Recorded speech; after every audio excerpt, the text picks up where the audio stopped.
Moi, je vais souvent sur Internet pour discuter avec mes amis, parce qu'il y en a certains qui habitent plus loin et c'est un bon moyen de communication. I wouldn't be able to talk to my friends which live in other countries, so I'd be sad.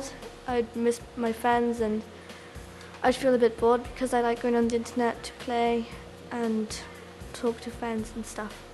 Yo Internet lo utilizo todos los días cuando no tengo nada que hacer, cuando, no sé, cuando no tengo plan con amigos y eso, entonces me quedo en casa y me pongo a Internet.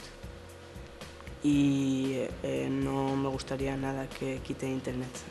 Uden internettet ville være en stor ændring i mit liv, fordi jeg ikke vil have min samme kontakt med mine venner i Danmark eller mine venner andre steder og min familie og sådan noget. Så ja, det er en stor ændring. Camera. Action.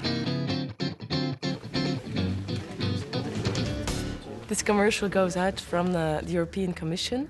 They asked us to make a story about cyberbullying. A lot of children are confronted with this problem.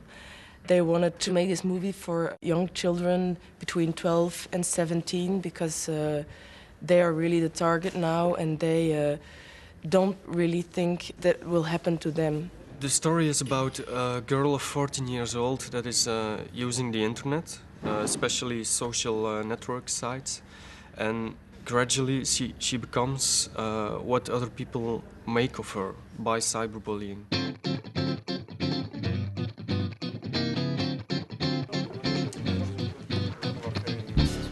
The first thing I did is translate the story to a storyboard. That means to translate the story to images. Also, the other thing is to make the characters stand out. We were looking for some kind of specific, nice little girl, vulnerable, but with some character at the same time, and who was able to act, to go through all those different stages of transformation, which is quite difficult to do, certainly when you're so young. She has to imagine a lot of things to be able to act and react on things that happen. She doesn't see the effects at that moment when she's here in the studio.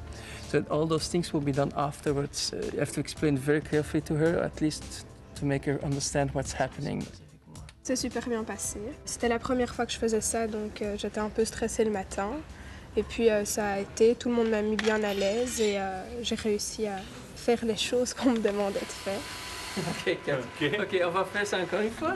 Well, it was very enjoyable shoot also because we need to do a lot of visual effects with it. First of all, we had to make the transformations work. So the girl transforms first, she gets pimples, then she gets a pig's nose, then she becomes very large. And at the end, we really go crazy by photoshopping her some kind of a way. So the first ones in the beginning will look more realistic, like it almost could happen, or are more realistically integrated, like the pig's nose.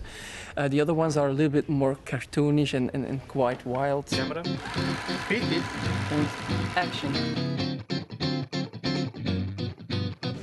It is indeed a complicated shooting because we have to take care at this moment of what can be resolved on shooting and what exactly then will be our part in exaggerating. How can we match a false pig nose onto her face? So we have to take certain marks for this shot, and for the inflating part we have to be quite specific on what parts we need to grow. We need a girl here that has to become twice her size.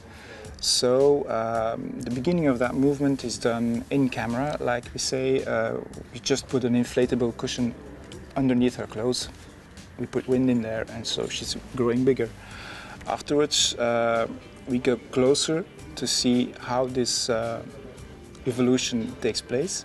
That is then something that's really done outside camera. That's something that has to be done later in post-production. To deform the girl's face, like you would do in a Photoshop or something, we can shoot her against a green screen and then do these deformations with the computer. Camera. Action. At the end, I also want to visualize what she's feeling through making the room more claustrophobic and smaller.